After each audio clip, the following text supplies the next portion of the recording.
തിരുവനന്തപുരം വർക്കല ക്ലിഫിലെ കുന്നിൽ ഗർത്തങ്ങൾ രൂപപ്പെട്ടു.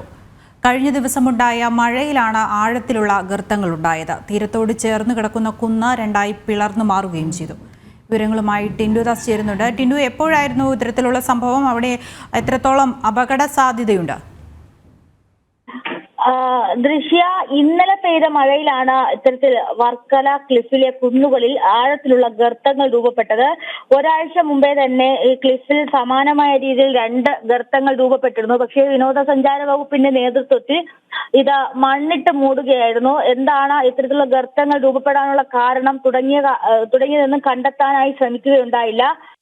ഇപ്പോഴാണ് ഈ മഴയെ തുടർന്ന് ഇത്തരത്തിൽ വലിയ രീതിയിലുള്ള ഗർത്തങ്ങൾ ക്ലിഫിൽ രൂപപ്പെട്ടത്. അതോടൊപ്പം തന്നെ തീരത്തോട് ചേർന്ന് കിടക്കുന്ന സമാന്തരമായിട്ടുള്ള കുന്ന് രണ്ടായി പിളർന്നു മാറിയിട്ടുണ്ട്. നമുക്ക് ദൃശ്യങ്ങളിൽ കാണുന്ന പോലെ തന്നെ ഈ ആളുകൾ വന്ന് കടലിലെ ദൃശ്യങ്ങൾ ആസ്വദിക്കുന്ന ആ കുന്നാണ് ഇത്തരത്തിൽ രണ്ടായി പിളർന്നു മാറിയത്.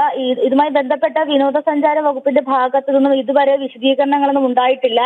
ഈ 2 ആഴ്ച മുമ്പ് തന്നെ മഴയ്ക്ക് മുന്നേ തന്നെ ഇത്തരത്തിലുള്ള കുഴികൾ രൂപപ്പെടുന്ന സമയത്ത് ആരും ശ്രദ്ധിക്കപ്പെടാതെ ഇത് മണ്ണിട്ട് മൂടുകയാണ് ഉണ്ടായത്. അടിയിൽ മണലൊഴുക്കുണ്ടോ അല്ലെങ്കിൽ ഇത്തരത്തിൽ കുന്ന് ഇടിഞ്ഞു താഴുന്ന പ്രതിഭാസമാണോ അതോ അത്തരത്തിലുള്ള കാര്യങ്ങളൊന്നും ഇതുവരെ കണ്ടെത്താനായിട്ട് ശ്രമിച്ചിട്ടില്ല. എന്തായാലും വരുന്ന മഴയിൽ ഈ ക്ലിഫിന്റെ ഭാഗങ്ങളിലൊക്കെ വലിയ രീതിയിലുള്ള ഈ കുഴികളും അതോടൊപ്പം തന്നെ കുന്ന് കുത്തനെ ഇടിഞ്ഞു മാറുന്ന പ്രതിഭാസമൊക്കെ കാണുന്നുണ്ട്.